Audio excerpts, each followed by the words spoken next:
আমি গত 25 বছর একবারের জন্য জয় বাংলা বলি নাই। আজকে শপথ করে গেলাম মায়ের কবরে বাবার কবরে যে আজ থেকে আমি জয় বাংলা বলবো।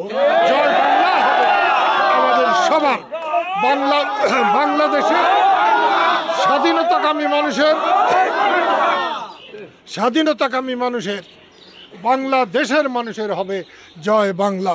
আল্লাহ আমাদের সবাইকে তার পবিত্র আরশের ছায়াতলে রাখুন। 5ই আগস্ট হাসিনা সরকারের পতন হয়েছে। কেউ কেউ মনে করতে চায় যে এটা স্বাধীনতার পতন হয়েছে। না, কোনো মতেই না। স্বাধীনতা না থাকলে আজকে যে নেতারা একটা বিপ্লব ঘটিয়েছে, আমি তাদের বিপ্লবের জন্য তাদেরকে সাধুবাদ জানাই। এবং তারা যদি ঠিকভাবে চলতে পারতেন তাহলে বহু বছর তাদেরকে মানুষ স্মরণ রাখত।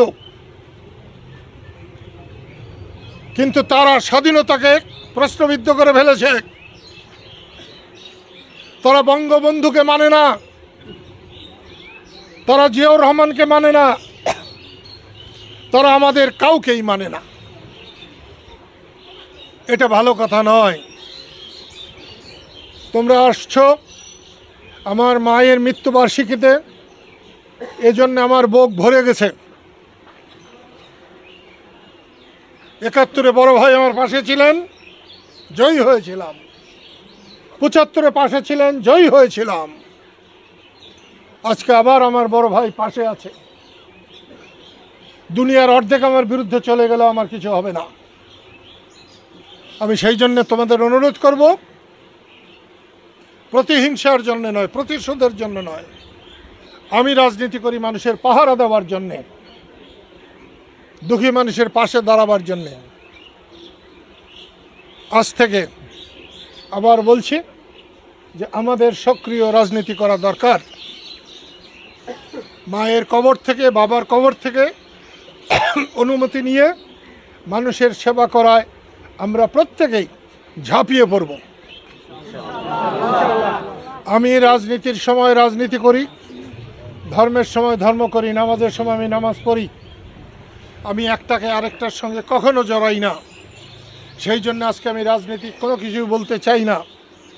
তারপরেও বলবো, গত 26শে মার্চ জাতীয় স্মৃতিসৌধে জয় বাংলা স্লোগান দেওয়ার জন্যে কয়েকজনকে গ্রেপ্তার করা হয়েছে।